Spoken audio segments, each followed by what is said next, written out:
کیا مودی خوش نہیں ہو رہا ہوگا؟ کیا اس کی پارٹی خوش نہیں ہو رہی ہوگی کہ جو وہ چاہتے تھے وہ ہمارے اندر کے لوگوں سے اس نے کروا لیا؟ اس طرح کی بات کریں تو پھر مولانا جو ہیں وہ بڑی تکلیف محسوس کرتے ہیں کہ ہم تو اندر کے لوگ ہیں، آپ ہمیں دشمنوں کے ساتھ ملاتے ہیں۔ ہم آپ کو کہاں ملائیں اور کس کے ساتھ ملائیں؟ جو کام آپ کر رہے ہیں، جو بیانیہ آپ کا ہے، وہ دشمن کو تقویت بخش رہا ہے، اور پھر بھی آپ کہتے ہیں کہ جناب ہمیں آپ پاکستانی کہیں، محب وطن کہیں۔ سوری، کیسے کہیں؟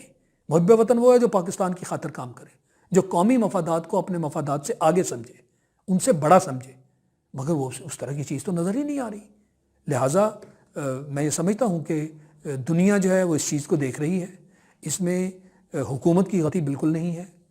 یہ ہو نہیں سکتا کہ پورے ملک نے ایک شخص کو 5 سال کا مینڈیٹ دیا ہو، ان کو وزیر اعظم بنایا ہو، اور آپ ایک جتھا اکٹھا کر لیں اور آپ آ کے کہہ دیں کہ جناب ہمیں جو ہے وہ دھاندلی نظر آتی ہے، ہم نے کوئی ادارے کے پاس نہیں جانا، ہم ادارے کے پابند نہیں ہیں، اور ہم نے فیصلہ دے دیا کہ جی دھاندلی ہوئی ہے لہٰذا آپ استعفیٰ دیں اور انتخابات نئے سرے سے ہوں گے۔ لیکن یہ کیا بات ہے؟ بات تو اب اس جگہ پہ پھنس گئی ہے نا کہ مولانا کہتے ہیں استعفیٰ اور الیکشن، اور آج وزیر اعظم نے بھی کہہ دیا ہے کہ اگر استعفے کے اوپر ہی مذاکرات ہونے ہیں تو پھر مذاکرات نہیں ہوں گے، تو پھر سر انہیں یہاں سے کس طرح سے واپس بھیجا جا سکتا ہے؟ میرے خیال میں معاملے کا سولوشن کیا ہوگا؟ میرے خیال میں سولوشن ہے، یہ جب اتنی لالچ آپ کریں گے تو پھر سولوشن کیسے نکلے گا؟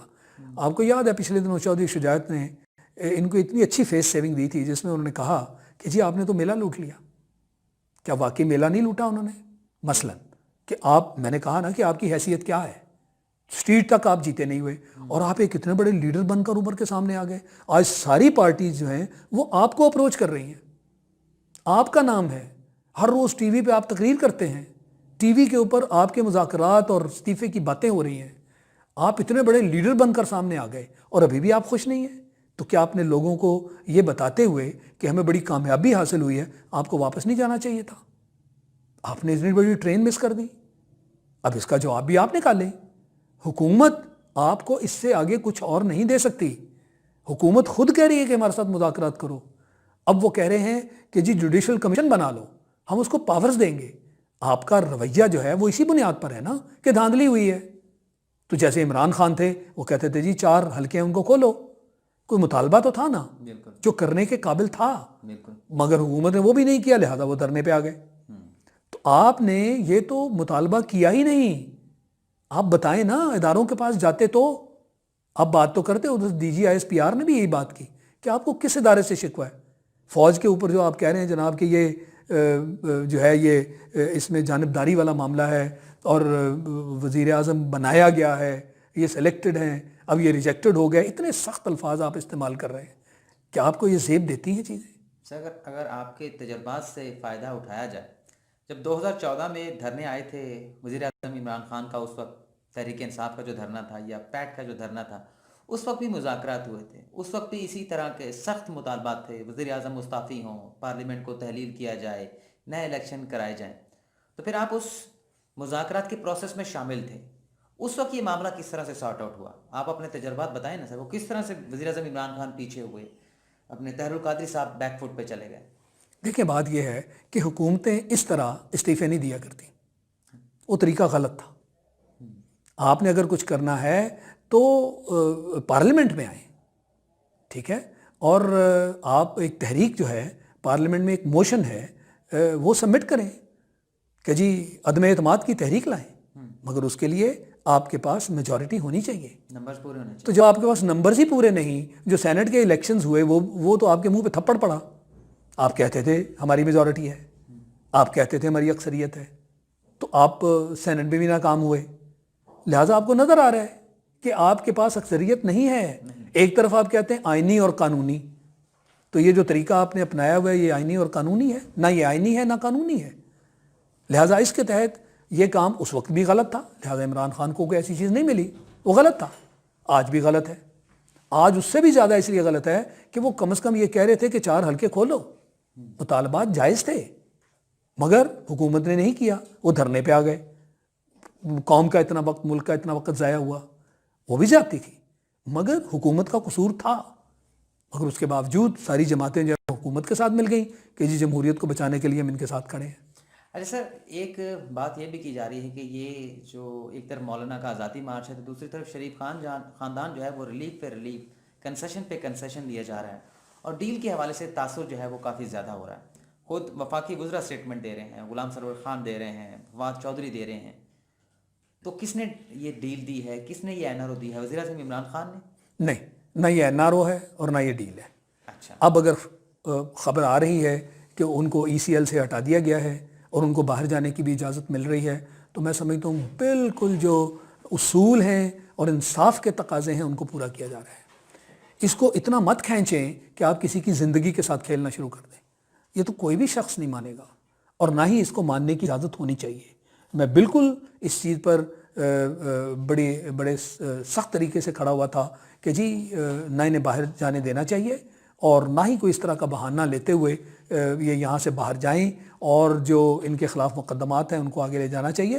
مگر ایک شخص ہے، اعداد و شمار بتا رہے ہیں، وہ پلیٹ فارمز والا جو معاملہ ہے وہ کتنا سنگین ہے، کبھی اوپر ہیں کبھی نیچے ہیں، ان کے صحت جو ہے وہ اس وقت انتہائی خطرناک صورتحال اختیار کر چکی ہے۔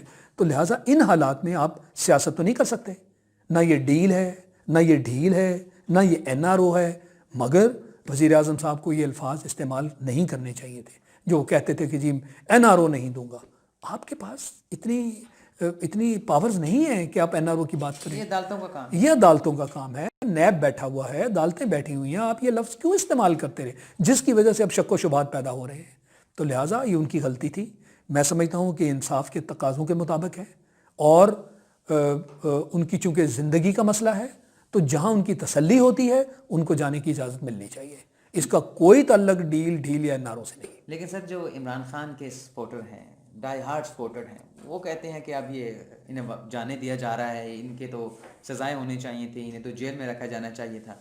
انہیں کس طرح سے باور کرایا جائے گا کہ ٹھیک ہے وہ کرپشن کے مقدمات میں ایکیوز ضرور ہیں، ایک آدھ مقدمے میں وہ کنوکٹڈ بھی ہیں 2 مقدمات میں، لیکن بہرحال وہ اس ملک کے شہری ہیں، اس ریاست کی ہی ذمہ داری ہے کہ انہیں جب تک ان کی سزائیں حتمی نہیں ہو جاتی انہیں علاج معالجے کی سہولت بھی دینی ہے، ان کی جان اس طرح سے نہیں لینی جب تک فیصلے حتمی نہ ہو جائیں۔ تو یہ کس طرح سے باور کرایا نہیں، جائے؟ لوگ نہیں سمجھ رہے۔ جب انسان بیمار ہو جائے تو پھر اس کو حق حاصل ہے کہ وہ اپنا علاج جہاں سے بھی اس کا ہو اپنی تسلی کے مطابق کروائے۔ یہ انسانی حقوق کا معاملہ ہے، پھانسی بھی ٹل جاتی ہے۔ وہ انسانی حقوق کا معاملہ ہے، اور پھر اس سے پہلے بھی تو انسان کا ایگزامینیشن کیا جاتا ہے نا۔ ہاں جی، تو مقصد یہ، پھانسی کی میں بات کروں تو مقصد یہ ہے کہ ایک انسان 3 مرتبہ وزیر اعظم رہ چکے ہیں۔ ہم مانتے ہیں کہ جو جرم ہیں، جو سزائیں ہیں وہ اپنی جگہ ہیں، اپنی جگہ۔ پر ایک انسان کی زندگی کو اس حد تک خطرہ ہو گیا کہ اس پر سب کے سب جو ڈاکٹر ہیں، جو ان کا ایک بورڈ بنا ہوا ہے، وہ اس بات کو باقاعدہ سارے اس پر ایک دوسرے کے ساتھ تائید کرتے ہیں، اتفاق کرتے ہیں، تو آپ ان کی جان کے ساتھ تو نہیں کھیل سکتے۔ لہٰذا یہ جو سازشی معاملات ہیں، جن لوگوں نے تنقید کرنی ہے وہ کرتے رہیں گے، مگر میں سمجھتا ہوں حق اور سچ کی بات ہونی چاہیے، انصاف پر مبنی ہونی چاہیے، اور اس کے تحت ان کو جو چھوٹ دی جا رہی ہے میرے مطابق وہ بالکل جائز ہے، اور اس وقت ہمیں ان معاملات میں الجھنا نہیں چاہیے۔ یہ اپنی جگہ حقیقت ہے کہ ان کے خلاف جو مقدمے ہیں، ان کو جو سزائیں ہیں وہ اپنی جگہ قائم ہیں، مگر دوسری طرف ان کی زندگی ہے، لہٰذا لوگوں کو گمراہ کرنے کی کوشش نہ کی جائے۔ سر یہ بھی وضاحت کرنے کی ضرورت ہے کہ اگر حکومت یہاں پہ لچک کا مظاہرہ نہ کرے اور خدا نخواستہ کوئی انسیڈنٹ ہو جاتا ہے تو اس کا الزام تو پھر ساری بالکل حکومت پر بھی ہوگا، ملک پر بھی ہوگا، اور ہمیں بڑی شرمساری کا سامنا ہوگا۔ لہٰذا یہ کام ہمیں ہرگز نہیں کرنا چاہیے۔ ایک طرف ابھی جو دونوں پہلے باتیں ہم نے کی ہیں کہ ہم ایک سافٹ امیج کے لیے دنیا بھر میں محنت کر رہے ہیں، اور دوسری طرف ہم اتنا سخت جو ہے وہ اقدام کریں کہ اپنے ہی پرائم منسٹر کو صرف انا کا مسئلہ، ضد کا مسئلہ بنا کر ان کی جان سے کھیلنا شروع کر دیں۔ یہ نہیں ہونا چاہیے۔ لہٰذا اس سے پاکستان کے قدم میں اضافہ ہوگا۔ ہمیں بالکل یہی قدم اٹھانا چاہیے، اور ان کو اجازت ہونی چاہیے کہ وہ اپنی صحت کی خاطر جہاں کہیں بھی ان کے دل کو تسلی ہوتی ہے وہ اپنا علاج کریں۔ اب تو سر جمعیت علماء اسلام یہ بھی کہنا شروع کر دیا کہ اگر ہمارے مطالبات منظور نہیں ہوں گے تو ہمارا موقف سخت ہوتا جائے گا، گلی گلی محلوں میں دنگے فساد ہوں گے، ان کا کام ہی شہادتیں بھی دیں گے، ان کا کام ہی یہی ہے۔ وہ چاہتے ہیں کہ کہیں نہ کہیں خون خرابہ ہو، پورے ملک میں انتشار پھیلے، اور یہ کس کا مقصد ہے؟ میں پھر اسی نقطے پر آؤں گا کہ پاکستان کے اندر انتشار پھیلانا، خدا نخواستہ کو سول وار شروع کروانا، جو کہ فوج نے بڑے واضح الفاظ میں کہہ دیا ہے کہ انتشار برداشت نہیں کیا جائے گا۔ وہ پاکستان کی امن اور سلامتی کے لیے قربانیاں دے چکے ہیں اور دے رہے ہیں، اور سرحدوں پر کھڑے ہیں، اور دوسری طرف آپ پاکستان کے اندر اس طرح کا انتشار پھیلائیں. پاکستان کو تو استحکام کی ضرورت ہے، اور جو ہمارے دشمن ہیں وہ استحکام کے خلاف کام کر رہے ہیں، وہ اس کو غیر مستحکم کرنا چاہتے ہیں، تو اس کی اجازت نہیں ملے گی. فوج اپنی جگہ تیار ہے، کھڑی ہے، اور فوج کو وہ اقدامات کرنے ہوں گے اور وہ کریں گے انشاءاللہ.